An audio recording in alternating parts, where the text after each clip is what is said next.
للذين أحسنوا منهم واتقوا. Waombolezaji wamekusanyika nje ya chuo kikuu cha Tehran hii leo Jumatano, Januari 14 mwaka 2026 kushiriki maandamano ya mazishi ya wanajeshi na maafisa wa usalama wa Irani waliopoteza maisha wakati wa wimbi jipya la maandamano ya kitaifa yaliyochochewa na ugumu wa maisha, kupanda kwa gharama za bidhaa muhimu na kuzorota kwa hali ya uchumi nchini humo. Mazishi hayo ya huzuni yalifanyika chini ya ulinzi mkali, ikionyesha uzito wa hali ya kisiasa na kijamii inayoikabili Irani kwa sasa.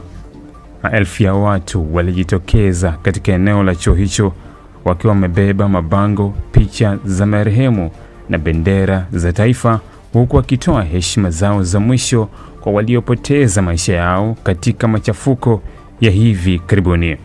Viongozi wa serikali, maafisa wa kijeshi na wa kidini walihudhuria tukio hilo, wakitoa hotuba zilizolenga kuhimiza umoja wa kitaifa na kulaani vurugu zilizotikisa miji kadhaa ya Irani katika wiki za hivi karibuni.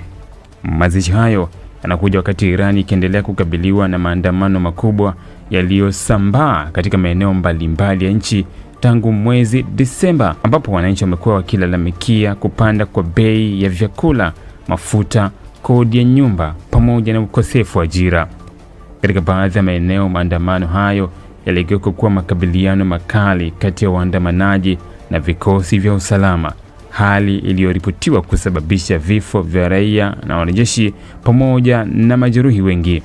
Kwa mujibu wa taarifa rasmi, wanajeshi waliokuwa wakizikwa walipoteza maisha yao wakati wakitekeleza majukumu ya kulinda usalama wa umma na mali za serikali.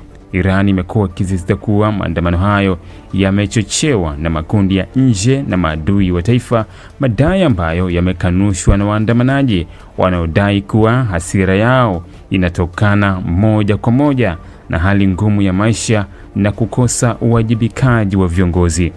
Eneo linalozunguka chuo kikuu cha Tehran lilishuhudia uwepo mkubwa wa vikosi vya usalama, huku barabara kadhaa zikifungwa kwa muda ili kuruhusu msafara wa mazishi kupita kwa usalama.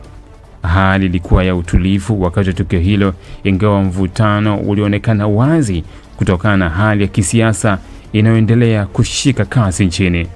Katika hatua nyingine, jumuiya ya kimataifa imeendelea kufuatilia kwa karibu matukio ya Irani, huku baadhi ya mataifa na mashirika ya haki za binadamu yakitoa wito wa kujizuia kwa matumizi ya nguvu na kuheshimu haki ya raia ya kuandamana kwa amani.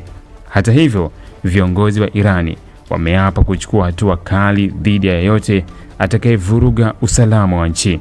Mazishi haya yamekuwa ishara ya huzuni ya kitaifa, lakini pia yamefungua mjadala mpana kuhusu mustakabali wa Irani, huku wananchi wengi wakidai mabadiliko ya kiuchumi na kijamii ili kuepuka kuendelea kwa machafuko. Kadri hali inavyoendelea, macho ya dunia yanaelekezwa Irani kuona kama serikali na wananchi wataweza kupata suluhu ya kudumu katika mgogoro huu unaoendelea.